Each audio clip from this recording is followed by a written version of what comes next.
ഇന്നത്തെ സിനിമാ വാർത്തകളിലേക്ക് ഇവർക്കും സ്വാഗതം. ലാലേട്ടൻ കഴിഞ്ഞ കുറച്ച് ദിവസങ്ങളായിട്ട് അഭിനയിച്ചുകൊണ്ടിരുന്നത് പേട്രിയറ്റ് എന്ന മഹേഷ് നാരായണന്റെ മൾട്ടി സ്റ്റാർ സിനിമയിലാണല്ലോ. കഴിഞ്ഞ കുറച്ച് ദിവസങ്ങളായിട്ട് എറണാകുളത്തായിരുന്നു സിനിമയുടെ ഷെഡ്യൂൾ നടന്നുകൊണ്ടിരുന്നത്.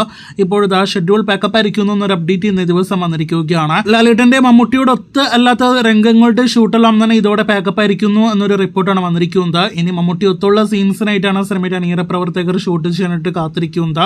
മമ്മൂട്ടിയുടെ തിരിച്ചുവരവ് അനുസരിച്ചിരിക്കും സിനിമയുടെ ബാക്കി ഷൂട്ട് എന്നാണ് നിലവിൽ പുറത്തു വരുന്ന വിവരം. ആദ്യം പ്ലാൻ ചെയ്ത രീതിയിലായിരുന്നു സിനിമയുടെ ഷൂട്ട് നടക്കേണ്ടിരുന്നതെങ്കിൽ ഇക്കഴിഞ്ഞ മെയ് ജൂൺ മാസങ്ങളിൽ സിനിമയുടെ ഷൂട്ട് പൂർത്തീകരിക്കേണ്ടിരുന്നതായിരുന്നു. ഈ മാസം അതല്ലെങ്കിൽ ഓഗസ്റ്റോടെ മമ്മൂട്ടി സിനിമയിലേക്ക് ജോയിൻ ചെയ്താൽ സെപ്റ്റംബറിനുള്ളിൽ സിനിമ പൂർത്തീകരിക്കുമെന്ന് നിലവിൽ പ്രതീക്ഷിക്കാം. അപ്പോൾ ലാലേട്ടൻ മമ്മൂട്ടി ചേട്ടൻ കോമ്പിനേഷൻ സീൻസിന്റെ വാർത്തകൾക്ക് പ്രേക്ഷകർ കാത്തിരിക്കൂ. ഇനി ലാലേട്ടൻ അടുത്തതായിട്ട് ജോയിൻ ചെയ്യാനായിട്ടിരിക്കുന്ന സിനിമ ബബബ എന്ന സിനിമയാണ്.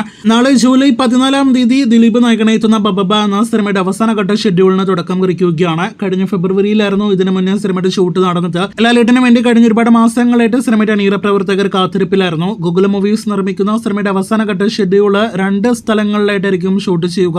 അതിലൊന്ന് കൊച്ചിയാണ്. നാളെ കൊച്ചിയിൽ 4 ദിവസത്തെ ഷൂട്ടിങ്ങിന് തുടക്കം കുറിക്കുകയാണ്. ലാലേട്ടൻ നാളെ അതല്ലെങ്കിൽ മറ്റന്നാൾ സിനിമയിലേക്ക് ജോയിൻ ചെയ്യും. 4 ദിവസത്തെ എറണാകുളത്തെ ഷൂട്ട് കഴിഞ്ഞാൽ പിന്നെ 10 ദിവസത്തെ വാളയാർ ഷെഡ്യൂളോട് കൂടിയായിരിക്കും സിനിമ പാക്കപ്പ് ആകുക. ഇതിനിടയിൽ എത്രത്തോളം ഗ്യാപ്പ് വരുമെന്നാണ് ഇനി നാം ഉറ്റുനോക്കുന്നത്. അങ്ങനെ ലാലേട്ടൻ ദിലീപ് കോംബോ വർഷങ്ങൾക്ക് ശേഷം ഒരുമിക്കുന്ന ബബബ എന്ന സിനിമയുടെ കൂടുതൽ വാർത്തകൾക്ക് പ്രേക്ഷകർ കാത്തിരിക്കൂ.